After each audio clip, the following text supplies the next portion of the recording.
दोस्तों, आज की कहानी की ओर बढ़ने से पहले अगर आपने हमारा चैनल सब्सक्राइब नहीं किया है तो कर ले और साथ ही वीडियो को लाइक जरूर कर दें। दोस्तों, कभी कभी इतिहास खून से नहीं आत्माओं से लिखा जाता है। और जो गढ़ वीरानी में छिपा है वो अब भी रानी की सांसों से भरा है।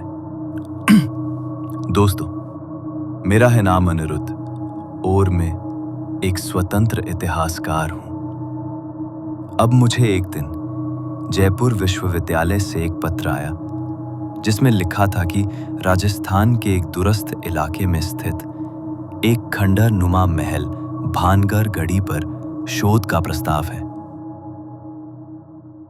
पर वहां कई सदियों से कोई नहीं गया था और मुझे बताया गया कि वो जगह अशुभ है। लेकिन इतिहास की पुकार मेरे डर से बड़ी थी और मैं निकल पड़ा एक नए इतिहास की खोज की तरफ। अब मैं गांव पहुंचा तो मैंने देखा कि गांव से गढ़ तक पहुंचने का रास्ता टूटा फूटा था। साथ ही चारों ओर सूखे कंटीले पेड़ जिनकी शाखाएं जैसे किसी अदृश्य डर को हवा में लहरा रही थी। अब रात घिर चुकी थी और मेरे वाहन की लाइट्स धुंध में गुम होती जा रही थी। तभी जीपीएस ने भी साथ छोड़ दिया और तभी मुझे पहली बार लगा कि शायद कोई और भी मेरे साथ है। जब मैंने गढ़ को पहली बार देखा तो लगा जैसे वक्त थम गया हो। ऊंची दीवारें, जले हुए तोरण और एक भारी दरवाजा जो बिना किसी हवा के अपने आप खुल गया। हाँ।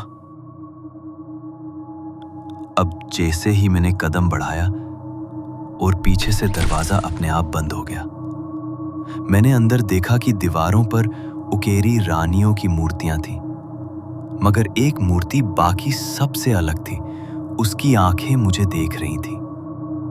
तभी पास रखे शीशे में मुझे अपनी परछाई के साथ एक और स्त्री की परछाई नजर आई, मगर जब पलटा तो वहां कोई नहीं था।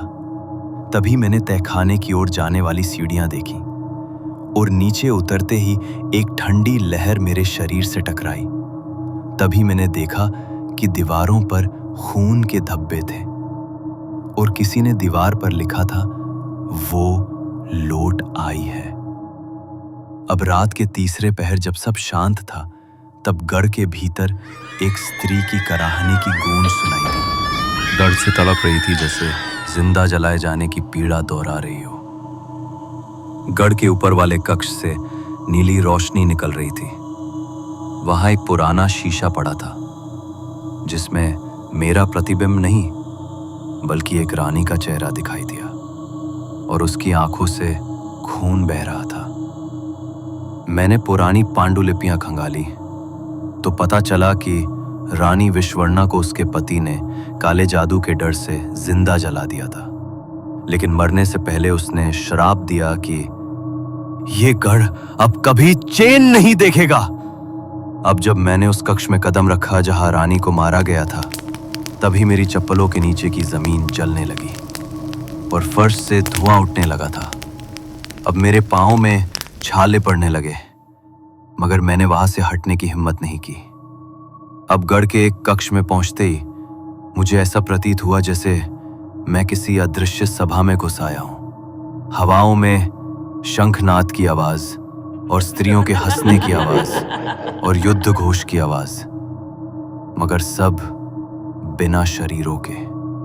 मैंने देखा कि एक दीवार में से लगातार खून टपक रहा था और जब उसे मैंने छुआ तो वो ठंडा और गाढ़ा था। तभी वो दीवार फट गई और अंदर एक छाया हंसती हुई चली आई। अब मुझे जमीन पर पड़ा एक सोने का हार मिला, जिसे जैसे ही मैंने उठाया तो मेरे चारों ओर रानी की चीखें गूंजने लगी, मेरा हार क्यों छुआ? इसी के साथ अब गढ़ के हर कोने से आवाजें आने लगी। कोई मुझे मेरे नाम से पुकार रहा था और दीवारें मेरा नाम दोहराने लगी, अनिरुद्ध, अनिरुद्ध। अब एक रात जब नींद खुली तो पाया कि पूरा गढ़ बदल चुका था। दीवारें नई थीं, सैनिक खड़े थे और रानियां चल रही थीं। मैं 500 साल पुराने समय में था, वो भी जीवित गढ़ में। मैंने देखा कि एक रानी सती हो रही थी और उसका चेहरा मेरी तरफ था। उसने मुझे देखते हुए कहा, मैं इंतजार कर रही थी, तुम ही हो जो मुझे मुक्त करोगे। ये सुनकर मैं बहुत डर गया था। अब सब कुछ अलग हो चुका था। गढ़ के आंगन में शव चल रहे थे, बिना मुंह के, हड्डियों के कंकाल, और सबसे आगे रानी विश्ववर्णा जिसके गले से धुआं निकल रहा था।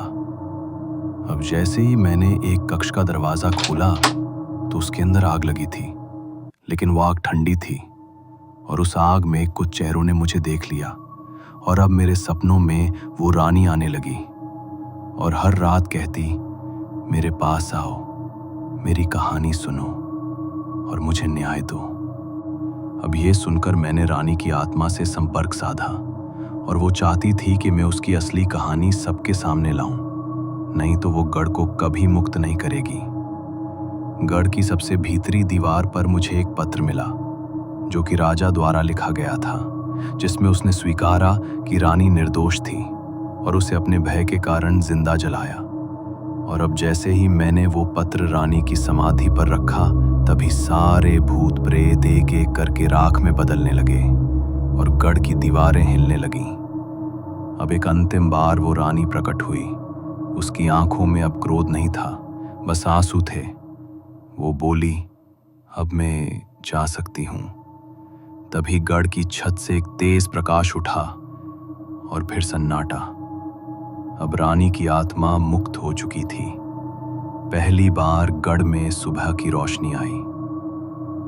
लेकिन अब जैसे ही मैं गढ़ से बाहर निकलने लगा तो वो दरवाजा फिर से बंद हो गया और किसी ने कहा, तुमने रानी को मुक्त किया, अब ये गढ़ तुम्हारा है। और अब मैं वहीं रहता हूं, गढ़ में अकेला, और लोग मुझे पागल कहते हैं, लेकिन मैं जानता हूं यहाँ की आत्माएं अब भी मुझसे बात करती हैं। और हर अमावस की रात रानी की परछाई अब भी दीवार पर उभरती है। वो मुझे धन्यवाद देती है, लेकिन साथ ही कहती है, एक और आत्मा है जिसे न्याय चाहिए। मैंने उसकी असली कहानी लोगों तक पहुंचाई, लेकिन गढ़ अब भी अधूरा है। लगता है हर दीवार में कोई और रानी बंद है। गढ़ के आंगन की मिट्टी अब भी लाल है। बारिश आए या धूप, उसका रंग नहीं बदलता। अब हर साल कोई ना कोई शोधार्थी यहाँ आता तो है और फिर लौट कर कभी नहीं जाता।